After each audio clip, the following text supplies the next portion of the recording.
Good afternoon, everyone. I'm Barbara Peters, and I am here in my library, and I am holding up a copy of Jess Montgomery's third kinship mystery called The Stills. So, Jess, it's really a treat to see you. Thank you for signing our books. Oh, my pleasure. And thank you for asking me to do that. Well, I've been delighted. In fact, this is the third book in this series that Jess has signed for us, and I'm really fascinated with it. It takes place in southeastern Ohio. Is Mhm. Kinship County a real place? It is not. Kinship is the county seat, is a made up county seat of a made up county, Bronwyn County. Um, and I kind of created Bronwyn County from the corners of four existing counties in southeastern Ohio for a couple of reasons. One was I wanted to bring in natural elements of those areas, caves, coal mining, agriculture. And also, I didn't want people to think I was telling the history of a true county. So, Sure, I can understand that. So, the Ohio River, does it border the eastern edge of this county? no, it's a few miles, well, not a few miles, it's probably about 30 miles south of where this takes place. Okay. So, looking at a map of Ohio, if Cleveland and Toledo are up on the lake and Columbus is kind of in the center, Yes. and Cincinnati is on the river. Yes. So, yep, Mhm. over towards the west. So, where we're talking about is over on the east side. And I'm gathering that it was an area where, as you describe it in the book, quite a lot of mining went on. Yes, it's southeastern Ohio, so it abuts West Virginia, is to the east. Kentucky is to the south, and it's in the Appalachian foothills, that part of Ohio. And at the time that this novel is set, there were 80 little coal mining towns dotted throughout that region of Ohio. And some of them were like the coal mining company in town that I include in my books. Some of them were quite liberal. Some of them were privately owned. There was one that was a socialist company where everybody owned an equal share. So most of them were what we think of as the traditional kind of company town. But yeah, lots of coal mining back in the day. Still some, but not as much. So, was the coal used locally for smelting? Well, coal was shipped out across the state and across the country from that area. So it was Not used. that I recalled in this book that there's stills up in these hills because Oh yeah. we're talking Appalachia and we're in 1927, which is prohibition. But don't I recall that there was smelting activity going on? Yes, there's a reference to earlier. You're thinking, I think, of the smelting that was taking place in the past, and there's an old iron furnace that's sort of a derelict furnace now. It's a ruin, but that part of the industry played itself out by like the early 1900s. Coal mining kept going. Even like I said, there's still a few coal mines in the area. I don't know that people think of Ohio as being part of Appalachia, but certainly this part of Ohio definitely is. So, They don't. Yeah. okay. And of course, it's right across the river from Kentucky. Yes. But inevitably, when the Scots came and the Welsh came to, that part of the United States, they did bring their whiskey making traditions with them. But now that we're in Prohibition, and we're what, 7 years in? When was the Vogel Act passed? 1920? Yeah, it was passed in 1920, January of, lasted till December of 1933, so almost 14 years. But of course, it wasn't a binary switch that went off. It wasn't like the whole country was wet and then the whole country was dry, and then the whole country went back to being wet again. There were lots of places that it was basically local municipalities could decide. If they were going to be dry or not. And where Lily, the sheriff who's the star of this series, lives and works, her area would have been dry for quite a while. So she would have grown up with local prohibition, small p, and B, tons of stills in the foothills here and there and dotted all around. And so her attitude, very pragmatically, was that, this is just a tradition that's gone on for a long time. And if it means, Uncle Joe is making a little bit of moonshine for Aunt Stella, then, fine. But in this book, since it's, like you say, set in 1927, which is a fascinating year in Prohibition, um,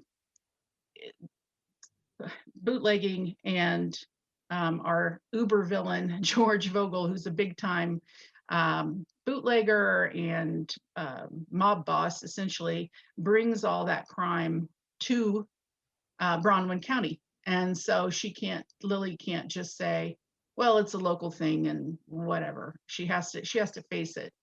So, Well, she does in part because the federal government's going to send in prohibition agents.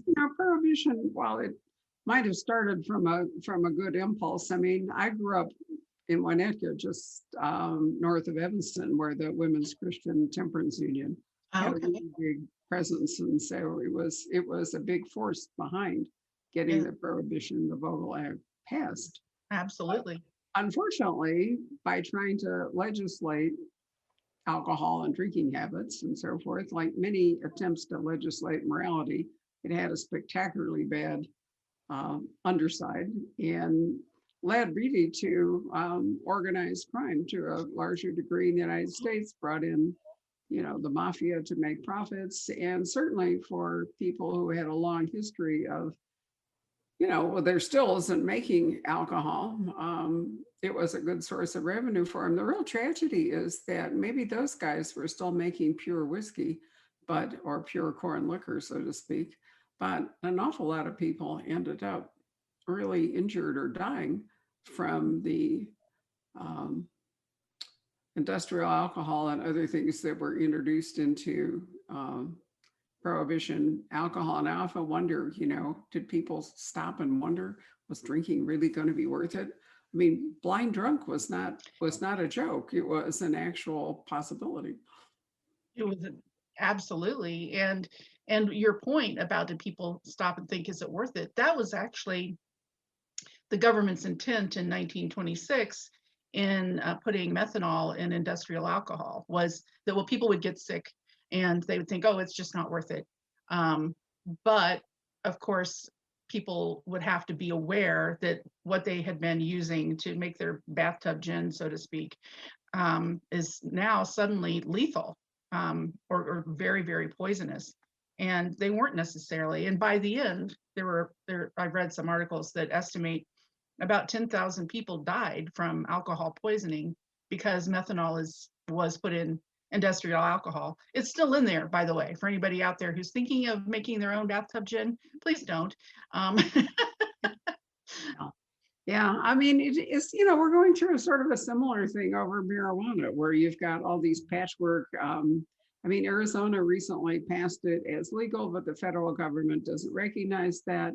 And their local communities or whatever can protest it. But one of the really dangerous aspects of marijuana, legal marijuana as well as illegal marijuana, it has to be a cash business since it's not federally recognized, which leads to all kinds of potential crime. If you've got a lot of cash and you can't bank it easily and you can't take credit cards and all the rest of it, then you're ripe for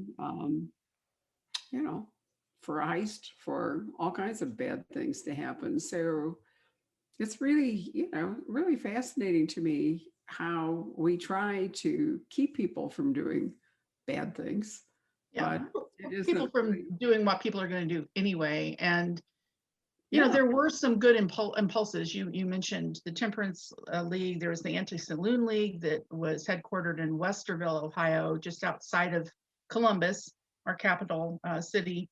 It's the little dot in the middle of Ohio that pins us down on a map. But the impulse was, well, people, drink too much, become alcoholic. That's a problem. So we'll just force this to stop. And I think a more compassionate view would be, well, yes, a small percentage of people who imbibe alcohol did become ill with that particular disease. How can we help them? And I think we should probably take the same attitude about, as you were mentioning, marijuana or opioids. Can we help people rather than trying to force them to not be the human beings that they are? Yeah. We were watching an episode of Vera, the long running series that takes from Anne Cleeve's novels about Vera Stanhope, set up in around Newcastle in England. And one of the big opening scenes and went on in a recent episode was a needle sharing and methadone clinic, so that people who were at addicts could come in and have access to clean needles and Mhm. um, methadone and all. And then the New York Times ran a piece on Sunday about the resurgence of HIV in Pakistan, Oh, pediatric HIV. And they figured out that most of it was coming from the fact that they reused needles. They didn't dispose of needles properly and so forth, but they were reusing them. So all these kids that would go in for, look like a safe shot against something, wound up getting infected with HIV. So it brought home to me, that needle, I mean, without any kind of decent sanitary practices, again, the consequences were going to be horrendous. So I bring all that up because in the stills, you've got a guy named George Vogel who's thinking up a clever workaround for the Volstead Act, because his patent medicine, Vogel Tonic, which had alcohol, I gather, was okay under the Vogel Act. yeah. There were so many loopholes in the Vogel Act, in the Volstead Act. Also, Uh, you know, yeah, I'm the one who made it up. those are very similar names, come to think of it. That it was easy, if you were clever, you could find all kinds of workarounds. And for example, if you were a farmer and you kept a barrel of cider outside your door, that was fine, a hard cider. But if you had beer, that was not fine. How does Right. this make sense? So Um, Mr. Vogel wants to expand his empire for Vogel Tonic by, well, you can tell us how the story sets up. But I thought it was really interesting that the tonic allowed him to, in fact, patent medicine, most of it back then, and even earlier into the 19th century, it was mostly alcohol. yeah. And as long as you had a prescription from your doctor, you could go buy this tonic that was, very watered down alcohol, but it was alcohol. So yes, he sets up he wants to set up a plan whereby the alcohol that he's purchasing to use to create the legal tonic gets basically hijacked, and then he gets the insurance money, and then he set up the hijacking so that he can then turn around and sell bootleg it essentially. So clever guy, based on a real person. Well, but I mean, he was, I think, an example of how people did manage to find opportunities for crime Yep. in Prohibition. But let's go back, because we haven't really had a conversation about this series. Let's go back and talk about your main focus character, Lily, and how she, because she's based on a real person, right? She is, yes. Lily Ross is inspired by the true first female sheriff in Vinton County, Ohio in 1925, a woman named Maud Collins. Um, we've had three female sheriffs since then. One in 76 was the second one, so a long time passed. Then in the year 2000, and then this past election cycle, we got our fourth female sheriff. Now, there have been plenty of female police officers, deputy sheriffs, and so forth, but only four county sheriffs in the state of Ohio in all of our history. And Maud Collins was the first. And when I ran across her, I was really fascinated by the notion of a female sheriff in 1925 anywhere, but particularly in the Appalachian foothills of Ohio. And I have to say, I would never have been like trying to come up with a character and thought, I'll just make up a female sheriff in 1925 Appalachian, Ohio. That's realistic. But once I ran across her, I was really intrigued. And of course, my writer's mind started thinking, well, what if in real life, Maud tragically lost her husband in the line of duty. He was just trying to serve a summons for a traffic violation and was shot dead by the person he was serving the summons to. There were tons of witnesses, so no mystery. Tragedy, but no mystery.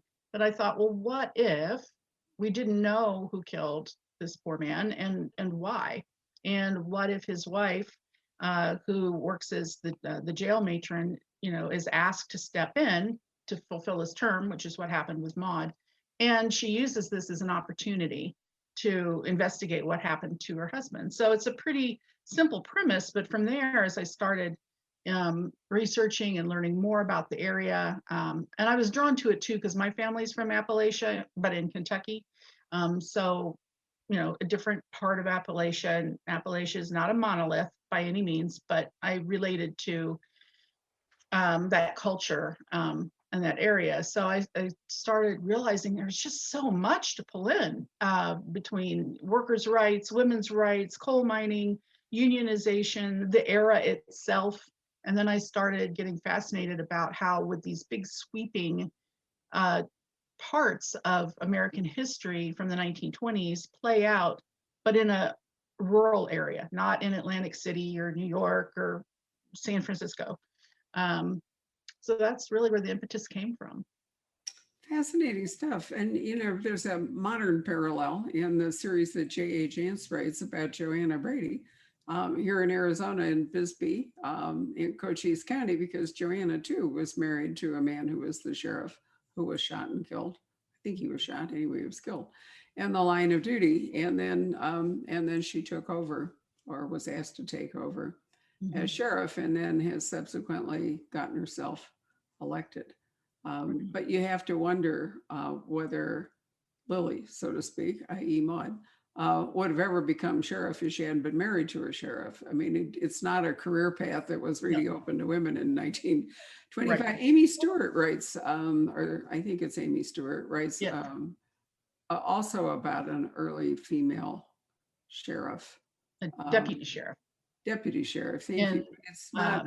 Where is it? In Pennsylvania or somewhere? I think it might be Pennsylvania. It's more on the east coast of the country, and it's set, I think, about 10 years before mine is set. And like you say, all the Cop sisters are also based on real life people. So they are. So I mean, I find it fascinating that we're able to find women who took on these unconventional roles and did well with them, and now are inspiring crime fiction. Because obviously, as you point out, there's a lot you could write about that was going on in rural Ohio. So I'm trying to remember which order. Was The Widows the first one and The Hollows the second? Yes, absolutely. The Widows was the first one, and that sets up, we meet Lily, we meet Marvina. So all the books are dual narrated. As you mentioned earlier, Kinship is the county seat of Bronwyn County, but kinship is also an idea. So I really wanted to have a series where, yes, the sheriff works hard, she's an individual, she's tough, but she also understands that she needs the community to help her as much as she needs to help the community. So each book is dual narrated with Lily and another character. And in the first one, it's Marvina, a woman who was friends with Lily's husband when they were younger. And so they worked together to figure out who killed the sheriff in the first book. In The Hollows, like you mentioned, Lily would not have just ran and been elected sheriff in her own right. If her husband had been the grocer and she'd said, I think I'm going to be sheriff, that would not have happened. So she does feel guilt that now she has this career that she loves that she would never have had if she hadn't lost the husband that she loves. And how Maud Collins felt in real life, I don't know. But she did go on to, in real life, to run in 1926 and won in a landslide to continue to be sheriff, and then had a full career in various aspects of law enforcement. So anyway, I thought in The Hollows, it would be interesting to kind of explore that survivor's guilt, if you will, along with, solving a crime. And then by the time we get to the stills, She's at peace with that. Yes, she loves her job, and now she's trying to figure out, how to balance this with moving on emotionally. Pardon me. And she has a couple kids, and how to deal with that and so forth. Well, she's not very old. I mean, the concept of She's widow, not. I mean, unfortunately, people died as they always have, young. So Mhm. she's a young widow. And at some point, really to balance the series and the characters, you're probably going to have to introduce somebody into her life that I might be probably am. a partner. But anyway, she's got relatives. Where actually the book begins right around Thanksgiving and proceeds apace through the holidays. But Marvina gets towards the end of the book, at the end of the book, there's possibility of a new role for Marvina also, which Yes. I like. But anyway, there's the family. There's Aunt Nell, and she has become a widow. Uncle Henry has died, and people think maybe it was the stroke out in the field, but then we begin to think that maybe it wasn't That's right. in the field, but something deliberate. But anyway, they own a farm, which appears to be valuable, and that's what attracts the attention of the evil George Vogel, who Yes. has remarried a woman named Fiona, who has a considerable agenda of her own in this book. She does. Fiona was a member of the kinship community in the first two books, but she was a very minor character. She, in the first book, was the wife of a deputy sheriff, and then she moves on. And in the second book, she's seeing George Vogel, but that's all we really know about her, is that she's she's caught his eye somehow. And the first two books, Lily shares the narration with women who are different than her but also embrace the local community very much. So I thought, well, wouldn't it be fascinating for her to share uh, the telling of the story with a woman who has rejected the community, who wants out, who wants bigger things, to heck with being in rural Ohio. She wants to be in the big city of Cincinnati with this powerful gangster husband. Um, but she's in a little over her head. And like you say, she has her own agenda.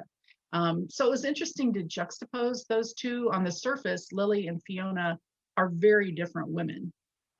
Lily's all about the rule of law and doing things the right way and the kinship community. And Fiona's all about, not so concerned about the rule of law. Obviously, she's married a gangster and wants the heck out of kinship. But at the same time, they're both driven by a desire to have some control over their lives and to protect the people they love most. And in both cases, it's their children.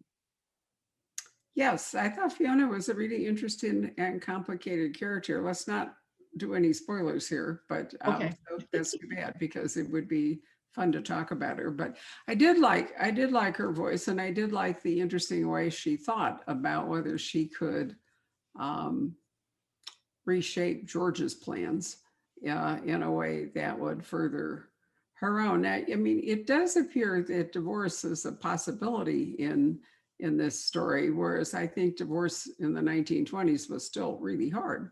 Yeah. So I thought that Fiona was pretty forward looking in that sense. But good for her. The other thing I thought you did a really good job with is to remind us, we're talked about people getting killed in the line of duty or because they own a farm that perhaps somebody would like to take. But just the role of illness itself. I mean, medicine, we were barely into aspirin at this point. We don't have any way to combat tuberculosis, which was always a horrible scourge in Appalachia, or cancer, or people died of appendicitis, all Yeah. kinds of things. So you've obviously done quite a lot of work here to talk about medical conditions at the time, not just alcohol poisoning, but things Right. that happened to you that you couldn't control. Yeah. Yeah, it was interesting to do some digging and bring that in as just an aspect of how fragile life was on so many levels, not only politically or you know living in such a remote area, but also I also brought in the weather because I wanted to explore. It was actually my editor's suggestion. She said, why don't you write a book set in the winter? And I said, you know how hard it is to get around in Appalachia in a nice day in the summer? And she's like, I know, but what if you really challenge yourself and set a book in the winter? So I did. And it ended up being a great decision and a great suggestion because it like the medical conditions explored in the novel, shows just how fragile life is, which I think um, emphasizes why community and wanting to help one another is so important for our survival and for our happiness. So yeah, I'm not sure how much to say because I don't want to give away too many spoilers, like you said. We don't want to, but it's a hard scrabble life. It's hard to keep warm. It's hard to have enough food. You can understand why people actually did want alcohol. I mean, for a variety of reasons. And it's too bad they didn't use it more often, for sterilizing things and so. Yeah, that's right. We're still, gosh, what are we, 1927, probably at least a decade from penicillin. I think Yeah. penicillin was the late 1930s, but wasn't manufactured in any, that's part of the problem. We've just seen it with the whole vaccine issue. It's one thing to find a drug like penicillin or a COVID vaccine. It's a whole nother thing to get it into production in any quantity that can be useful. And then it's yet another thing to actually distribute it so that people who need it can have access to it. Yeah, So I think absolutely. alcohol played a big role in health in the sense it was the only real anesthetic you had if you were going to have a medical procedure, unless they just knocked you out. Because there wasn't, I mean, we did have, by then we had ether and so forth, but it probably wasn't all that prevalent in southwestern Ohio. I mean, Queen Victoria had ether for her last, childbirth, but it was not a drug for the ordinary person. Right, It was a right. way to, it was a way to stay warm, a way to combat shock. If you thought of it, it was a way to sterilize wounds and sterilize other stuff. So, I mean, alcohol, aside from drinking it, had any number of valuable applications. And I thought that I wonder if they really thought about that when they passed the Volstead Act. I don't know. It's an interesting prohibition is fascinating. It really is. Until I started writing books set in this era, I think I thought of it as many people do as just, well, that was kind of a silly experiment. And I didn't understand how long it lasted and how many angles there were to why it became the law. And it was actually considered, you know, the first wedge issue in our country because prohibition was a proxy for so many other social issues. Um, and actually, right outside, which I think is very cool that they acknowledge this, the Anti Saloon League now has a museum. Um, it's not a functioning league anymore, but there's the Anti Saloon League Museum up in Westerville. And there's a huge sculpture outside that is of um, a wedge splitting a rock. And it's because, to symbolize the original wedge issue used to divide people over all kinds of other issues. Well, I mean, I would have thought slavery was the first wedge issue, but major wedge issue. But certainly, I agree with you that prohibition definitely has been one in controlling tobacco, controlling marijuana, drugs in general. There are lots. Unfortunately, we seem to have a plethora of world wedge issues at the Yes. moment, which is making, I still can't figure out how, something like wearing a mask has become a political statement. It's just amazing to me. But anyway, yeah, you definitely make a good point in the book that it is a wedge issue and there are arguments on both sides. The other thing about prohibition that really was so dangerous is that it created a whole scofflaw mentality. It was illegal, but ordinary people broke the law, knew they were breaking the law, Yep. And it was like an everyday thing to do that, which I think has, an overall really bad effect on law enforcement and, respect for government and whatever. I mean, it's the same way. There's virtually no way to police the mask mandates, Right. I And mean, and yeah, so it does create kind of the same kind of scofflaw environment when, people feel perfectly free to ignore those mandates, and yet there's no penalty for it, or nobody's, actually even trying to enforce them. And it's hard. I mean, a business like mine, it's really hard to be a small business and be forced to take on the enforcement role. absolutely. You Yeah, know, I can only uh, imagine. yeah, no, it really is. I mean, I have an older staff, and we made a decision to protect them. Yes, And even though our governor has ripped away, everything in terms of numbers and mass and so forth, we are not going to follow that. And I think we're going to see a surge because there's bound to be one as soon as everybody stops paying attention. But, you know, what can I say? But it reminds me, or it made me think when reading your book, how that those same attitudes and difficulties would have been so prevalent in Prohibition, from community to community, maybe from household to household, where some members, felt strongly pro-prohibition and many felt, very much against it. right. And as time went on, people became weary of trying to enforce it and realizing it was impossible to enforce. And, the 27 was the year that the Bureau of Prohibition became its own bureau. It wasn't a unit of another bureau. It was its own bureau, which is one reason of several, that I wanted the book set in 1927 to bring prohibition to the forefront of the plot. But they were spread so thin and paid so poorly, and it's such a huge country. How do you get into every nook and cranny? And like I said earlier, there's so many loopholes.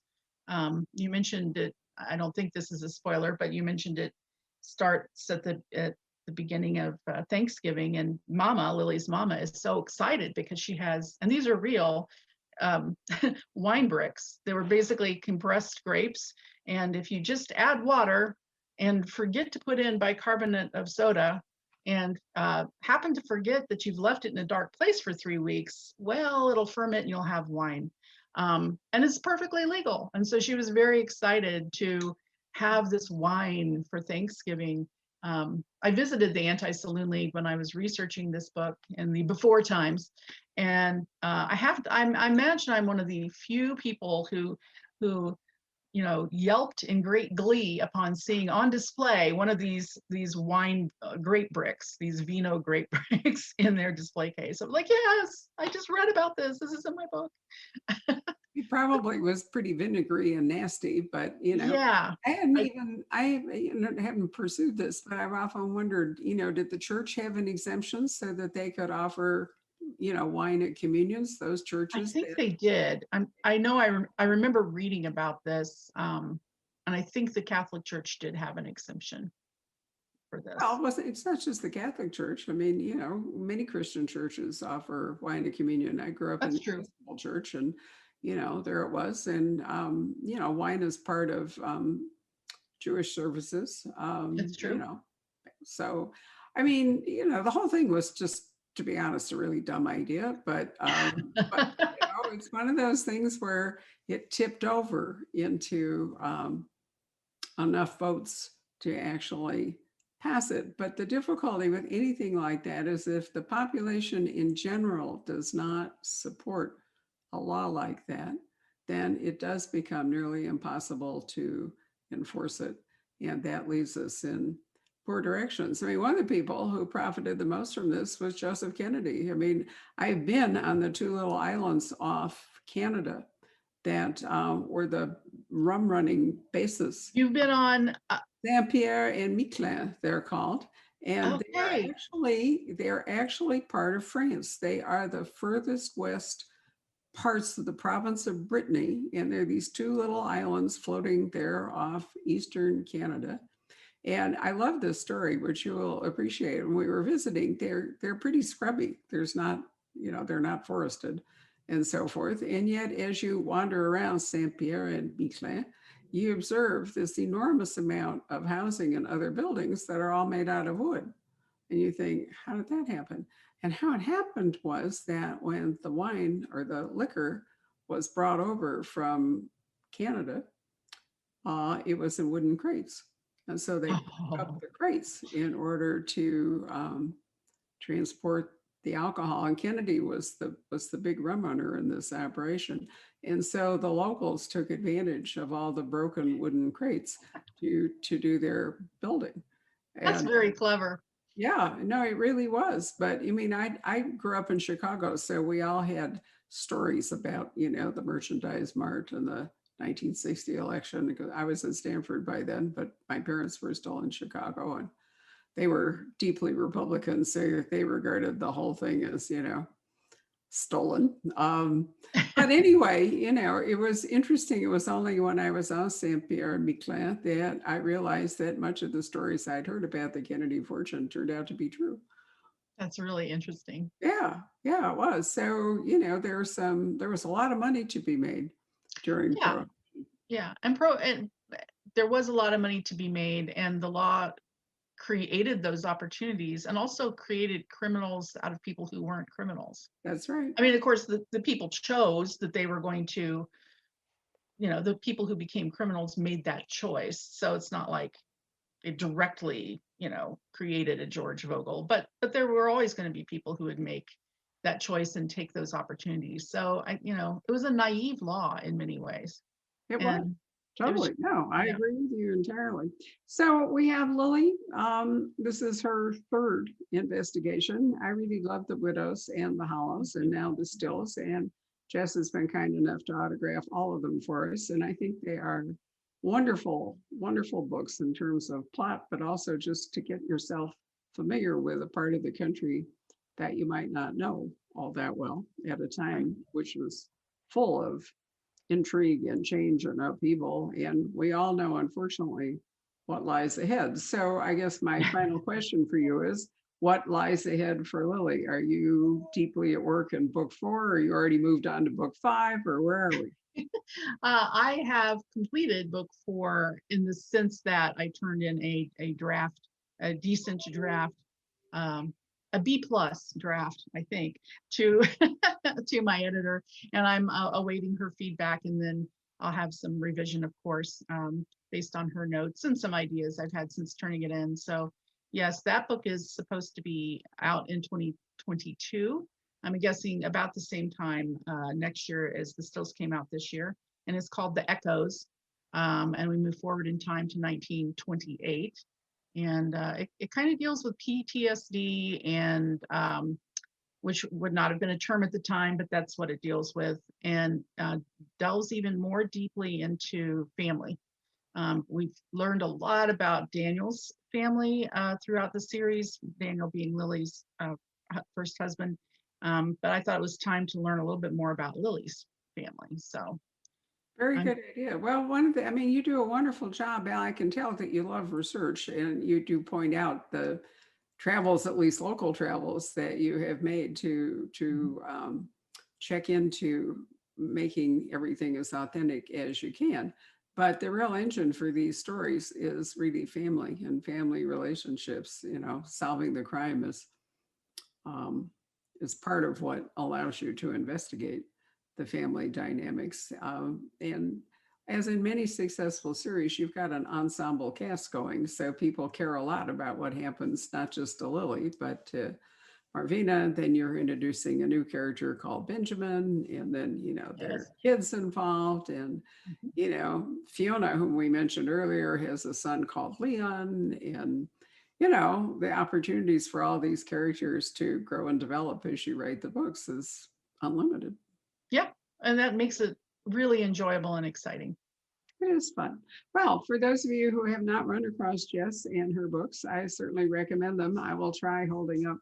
It's going to look funny, but there it is. Anyway, The Stills by Jess Montgomery. There we go. It looks Um, great. you have autographed copies left at the Poison Pen, and you can certainly order paperbacks of The Widows and the Hollows because you could read this book all by itself. You don't need to read the earlier books, but I think you'd enjoy them. Sometimes people find the new book and then go back. And then Right. some people want to just start at the beginning and read forward. So it's fortunate with only 3 books in, it's not going to be a colossal task Right. to read the whole They series. can join me now and go along for the ride. That's right. Yeah, it's good. It's good to catch you before, we're like book 13 and everybody is daunted. And then they say to Right. people, where were you when she was writing the first 12 books, dummy? And I don't want to do that. So anyway, it's been great to talk to you, Jess. Thank you very, very much for your time. Thank you for having me. I appreciate it. You bet. This will become a podcast. I will send you the link to it, and we'll run it on the homepage of the Poison Pen website for a while, but it'll stay a permanent video, probably on YouTube and other stuff. So I'll send you all those links. Okay. That sounds awesome. All Thank right. you so much. Wonderful. Bye. Thank you. And thank you Bye. for watching us, those of you who are. Hello. We hope you're enjoying our programs and podcasts with authors. We'd like to expand them, and your help would be appreciated. Please make a donation at poisonedpenfoundation.org. 100% of the proceeds will go to help connect authors with readers in this difficult time. Thank you.